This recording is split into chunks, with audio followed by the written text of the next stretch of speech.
Good morning મિત્રો, તમે જોઈ શકો છો મારા પરમ મિત્ર અને અમે બંને જઈ રહ્યા છે અને અહીંયા સરસ મજાનું યુનિવર્સિટીની બાજુમાં માં સિંધવા માનું મંદિર આવેલું છે અને ત્યાં આગળ અમે જઈશું અને ત્યાંનો નજારો બતાવશું. તો મારી સાથે બને રહેજો. નવા હોય તો like, share, subscribe, bell icon button દબાવવાનું બિલકુલ ના ભૂલતા.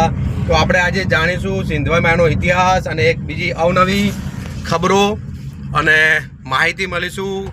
કંઈક સરસ મજાનો ફુગ્ગો છે, બહુ મોટું આયોજન છે, તેના વિશે જાણીશું.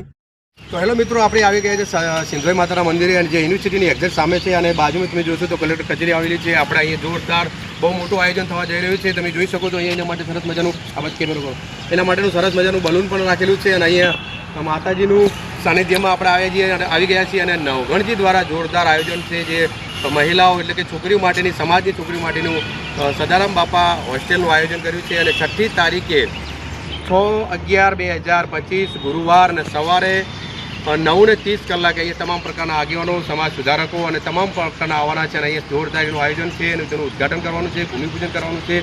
તો હું પણ આવવાનો છું, તમે પણ આવજો. તો બધા મળીએ છીએ. જય માતાજી. તો અહીંયા આપણે આવી ચૂક્યા છે સિંધવાઈ માના મંદિરની અંદર અને સામેની બાજુમાં જ પાટણ જિલ્લાની કલેક્ટર ઓફિસ આવેલી છે. તેના ગેટ દ્વારા સહેજ બહાર નીકળશો તરત જ હાઈવે આવશે અને અહીંથી થોડાક જ લગભગ 50 મીટરના અંતરે જે ગુજરાતનું નામ સારું એવું હેમચંદ્રાચાર્ય ઉત્તર ગુજરાત યુનિવર્સિટી પણ આવેલી છે. તો અહીંયા સરસ મજાનું શિક્ષણ અને ગુજરાતભરના લોકો અહીંથી પ્રેરણા લઈ, શિક્ષણ લઈ અને અલગ અલગ પોતાના પદવી અને ડિગ્રીઓ લેતા હોય છે. એવી અમારી આ યુનિવર્સિટી છે અને સરસ મજાની યુનિવર્સિટી આવેલી છે. તો આ છે ઉત્તર ગુજરાત યુનિવર્સિટી હેમચંદ્રાચાર્ય. તમને બતાવવાની કોશિશ કરું તો અહીંથી તમે સીધા જશો તો સામે જ સદારામ બાપાનો ચોક છે. 4 રસ્તા પડે છે. જે પહેલાં TB 3 રસ્તા તરીકે પ્રખ્યાત હતો, એના પછી મણિરાજ બારોટ રોડ છે આગળ બનાવ્યો છે અને આ જે 4 રસ્તા આગળ પડે છે તેને સદારામ બાપાની પ્રતિમા ત્યાં પણ મૂકવામાં આવી છે અને ત્યાંથી સીધા અહીંયા આવીશું તો અહીંયા ઉત્તર ગુજરાત યુનિવર્સિટી હેમચંદ્રાચાર્ય જે આખી પાટણની નગર યાત્રા કરી હતી હાથીની બગી ઉપર બેસીને, હેમચંદ્રાચાર્ય જે લેખ લખ્યો હતો, કહેવાય છે ને કે આખું જે જ્ઞાન આપ્યું હતું તેમના નામ ઉપરથી જ આ બનેલી છે યુનિવર્સિટી. અને અહીંયા તમે જોશો તો આ સંપૂર્ણ નજારો જે છે તે સિદ્ધેશ્વરી માના મંદિરનો છે અને અહીંયા તમને બતાવું એક જોરદાર અહીંયા વાવ પણ આવેલી છે અને એ વાવને પણ તમને બતાવવાની કોશિશ કરું. અને અહીંયા આ સરસ મજાનો નજારો છે. અને બીજી વસ્તુ તમને કહું, સારા કામની શરૂઆત જ્યારે માતાજીના સાનિધ્યમાં કરવામાં આવતી હોય અને માતાજી હંમેશા સાથ આપતા જ હોય છે અને સાથે જ રહેતા હોય છે. તો આ સરસ મજાનું કામ જે ભૂમિપૂજન કરવાનું છે તેમાં પણ માતાજી આપણી મોર જ છે. તો મિત્રો, આપણે આવી ગયા છે અહીંયા સદારામ બાપાની જે સરસ મજાની હોસ્ટેલ છોકરીઓ માટેની તૈયાર થવા જઈ રહી છે. તેનું ભવ્ય આયોજન કરવાનું છે અને આયોજનના ભાગરૂપે અહીંયા તડામાર તૈયારીઓ ચાલુ થઈ ગઈ છે અને 6મી તારીખે અહીંયા સરસ મજાનું ઉદ્ઘાટન પણ કરવામાં આવશે. તો આ જોરદાર એનો નજારો છે અને અહીંથી જ તમે જોશો તો અહીંયા બહુ મોટા જે કહેવાય ને સમાજના આગેવાનો આવશે અને એના માટે જ આ બલ્બ તમે જોઈ શકો છો, જે ફુગ્ગો કહેવાય છે આપણી દેશી ભાષામાં, એને તમે દેખાય છે કે ભૂમિપૂજન કરવાનું છે અને ભૂમિપૂજનના ભાગરૂપે જ અહીંયા લોકો આવવાના છે સદારામ બાપાના સાનિધ્યમાં અને તેમને યાદ કરી અને તેમના નામ ઉપરથી આખી હોસ્ટેલનું નિર્માણ કરવા જઈ રહ્યા છે સમાજના આગેવાનો. ત્યારે ખરેખર ધન્યતા અનુભવીએ કે સમાજની દીકરીઓ તેની અંદર રહી, ભણી અને સારી જગ્યાએ સારી પોસ્ટ લઈ શકે તેના માટેની તમામ બીડું ઝડપ્યું છે. તો આપણે અહીંયા મારી સાથે બને રહેજો, તમને સંપૂર્ણ એનો નજારો બતાવું અને તેમનું જે આયોજન છે આયોજન બતાવું. અહીંયા મંડપની વ્યવસ્થા ચાલુ થઈ ગઈ છે અને ટૂંક સમયમાં જ 2 દિવસની અંદર આ સરસ મજાનું બાંધકામ થઈ જશે.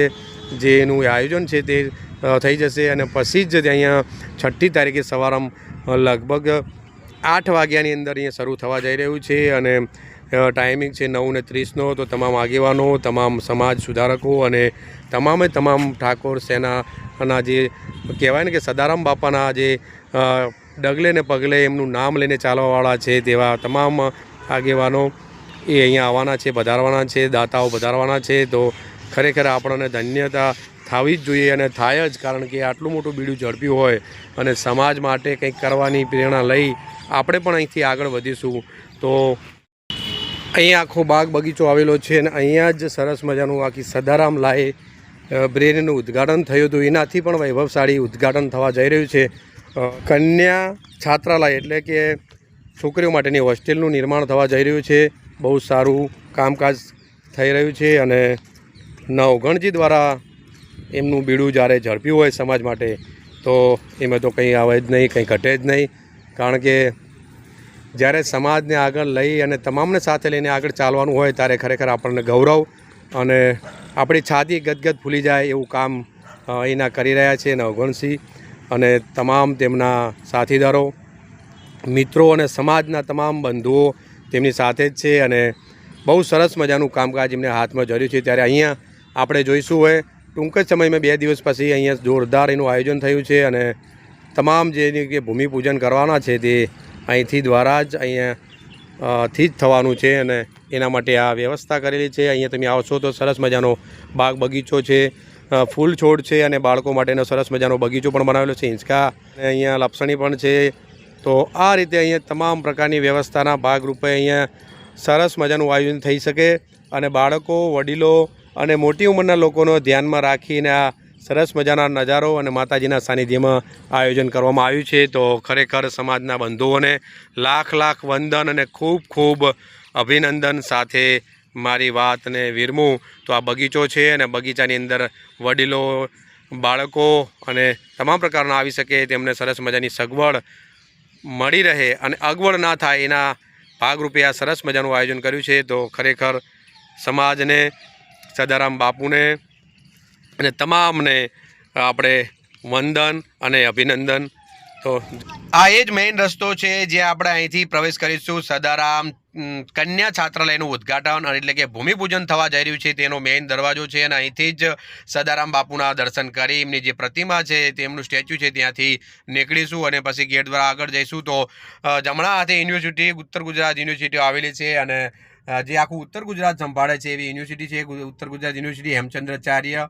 અને એની સામે જ મા સિંધવાઈ માનું મંદિર છે, ત્યાં એમની વાવ છે અને આ સરસ મજાના બાગ બગીચાની અંદર આ તમામ સમાજના બંધુઓ, આગેવાનો અને દાતાઓશ્રીઓનું આયોજન કરેલું છે અને અહીંયા આ બહોળી સંખ્યામાં વધાર્યા છે. મિટિંગોનો જોરથી આયોજન થઈ રહ્યું છે અને સરસ મજાની તૈયારી પણ થઈ ગઈ છે. મંડપ પણ સરસ મજાનો સજાવી દીધો છે, સ્ટેજ પણ સજાવી દીધું છે. તો અહીંયા સરસ મજાની આ ભૂમિપૂજન થવાનું છે તેના ભાગરૂપે અહીંયા તમામ પ્રકારના આવજો. હું પણ આવવાનો છું, તમે પણ આવજો અને જેટલા બી હોય સમાજના તમામને, સર્વ સમાજને આહવાન છે કે અહીંયા આવો, પધારો અને ફૂલ નહીં તો ફૂલની પાંખડી આપવાનું દાન તમે પણ કરી શકો છો.